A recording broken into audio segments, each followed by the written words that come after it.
What is up, guys? It is AJ from MMA Experts, and this is the Dana White's Contender Series 2020 Week 7 weigh-in recap, final predictions, and the betting odds, which were finally released. Let's get into the first fight of the night. Kyle Driscoll takes on Dinis Paiva. Should be an interesting matchup. You see them both featured on the screen there. My pick wasn't changed from the weigh-ins. Driscoll came in at 146 and Paiva at 145.5. I think that Driscoll still gets it done. Unanimous decision. Let's check out the betting odds real quick. So bringing them up, you see here Dinis Paiva sitting at a plus 150 to a minus 180. That's on 5 dimes. There's some other odds here. If you're looking to place a bet, the best one you can get is on Sportsbet, a minus 176 favorite for Driscoll or a plus 163 underdog for Dinis Paiva. Paiva definitely has a puncher's chance here, but I really think we're going to see Driscoll en route to a unanimous decision win. But let's get into the next fight on the card. This one is a very exciting one between two females here. Danyelle Wolf looks to make her MMA debut victorious against the very tough Taneisha Tennant. Taneisha came in at 143.5. Danyelle Wolf came in at 146. I'm going to be honest with you guys. Seeing the body types, seeing how heavy she came in, I don't know. I think Danyelle Wolf is in shape. I think she looks good. Now, I mentioned before, good jiu-jitsu background for Wolf, but let's not overblow it. She was a white belt world champion in the absolute. Very impressive, but still white belt division. Obviously, she's going to have decent grappling skills. I believe she trains her ass off. Now, Taneisha Tennant is a skilled girl with a lot of upside, but I really think Danyelle Wolf is actually going to get it done. I'm going to switch my pick here. I think Danyelle Wolf wins it. I want to bring up Danyelle Wolf's pick of just her flexing at weigh-ins. She is in fantastic shape. Very few women have that type of muscle definition. Absolutely amazing biceps here. You can see very cut up. She's ready to fight. She's lean. I guarantee you she's been training extremely hard for this matchup. I will also bring up the betting odds real quick for you guys.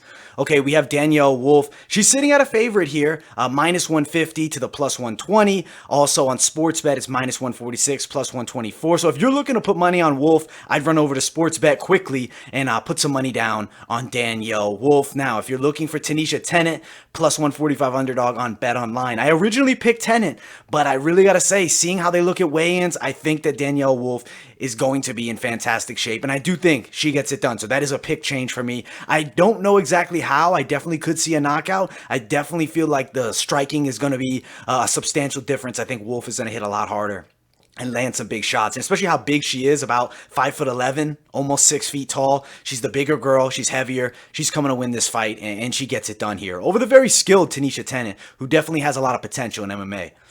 Now let's get to the next fight of the night.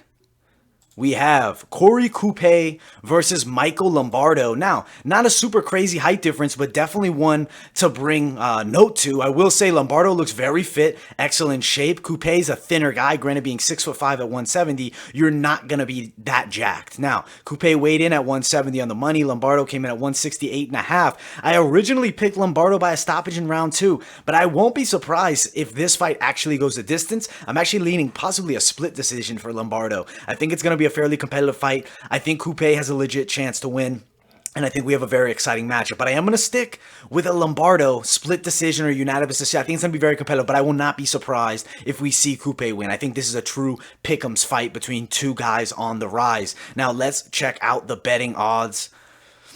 Okay, we have here Korey Kuppe plus 150 underdog to Michael Lombardo minus 180 favorite. So the odds makers do agree. I won't be completely shocked though with an upset. So if you want to put some money down, hit up Sportsbet plus 154 underdog at the time of this recording for Korey Kuppe. You can make a little bit of money. If you want to bet Lombardo, as of right now, Bet Online is the place to go as a minus 175 favorite. And I do think Lombardo will get it done, but I think it's a very competitive fight between these two guys here.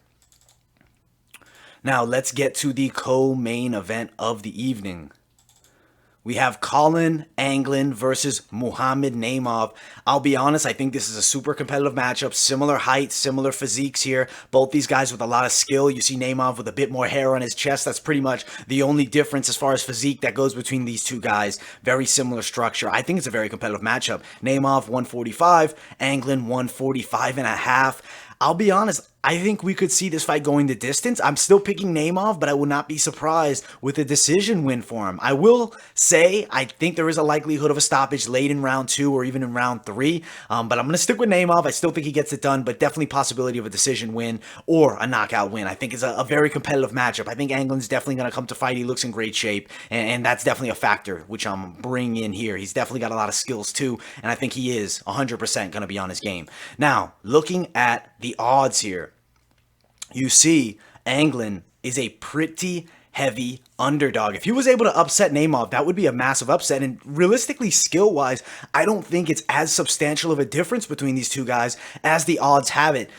Neymof minus 350 favorite is the best you can get him at Bet Online. That's not good. Like, he's a massive favorite, and this is a serious fight for him. I mean, it's not like Anglin is a guy with 10 losses on his record. He's a really tough up-and-coming guy who I believe 7-1 as a pro with a lot of skill. Don't sleep on Anglin here. I think Naimov still gets it done, but I think it's a very competitive matchup. If you're looking to put money down, though, the best site, if you're looking for the upset, Anglin, Sportsbet, plus 298. Make yourself some money if he pulls it off, but I don't know.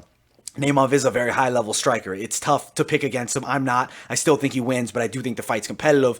I don't know. Betting $350 down is setting you up in the long term for losing money. So I don't know if I'd really recommend it. But hey, if you feel that confident, throw some money down on Bet Online for Naimov. Now, the main event of the evening. This is an interesting matchup between Gregory Rodrigues and Jordan Williams. Have the face-off here. His head slanted is Jordan Williams. He's facing downward, but Rodrigues looks like the bigger man. He's in excellent shape. He comes in at 185.5, where Jordan Williams comes in at 181. I don't like that. I don't like how light he is for this fight. I'm going to be honest with you guys. I might be shifting my pick here as well, because seeing this weigh-in, that's tricky. Let me quickly also pull up another image of both guys individually on the scale. Okay, we're going to show you. First, we have, obviously Williams is in good shape, but 181, he's definitely, I feel like, has the potential to cut to 170. Now, let me pull up Rodrigues, though. This guy is 185.5, looking chiseled and pretty massive on the scale.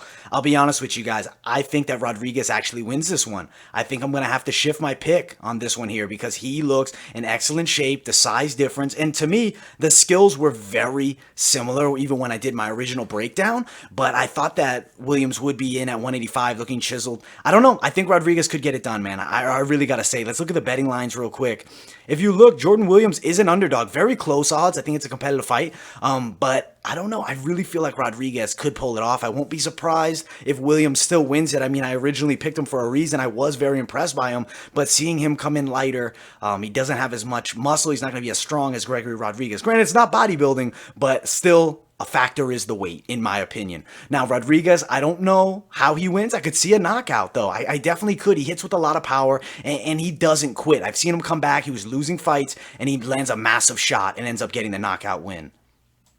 Sorry, guys, I had to close out the betting odds there. But should be a good card overall. I'm excited to see the results. Definitely some crazy pick changes here for myself. I normally don't do it, but at the end of the day, I believe that when you see the weigh-ins, you definitely can see a lot about fighters, and I feel like you got to go with the guys that are coming in absolutely excellent shape, especially with quarantine going on right now, still in place in some states with the COVID pandemic. But all right, guys, that is pretty much it for the weigh-in recap, final predictions, and updated betting odds. I hope you guys enjoyed. Make sure you smash that like button, subscribe to the channel. Lots more videos coming this week. The UFC predictions will be up probably by maybe Tuesday, maybe Wednesday, somewhere along there. We'll have them up, and I appreciate everybody who's watching. Stay tuned. MMA experts checking out. Like, subscribe, and I'll see you all in the next video.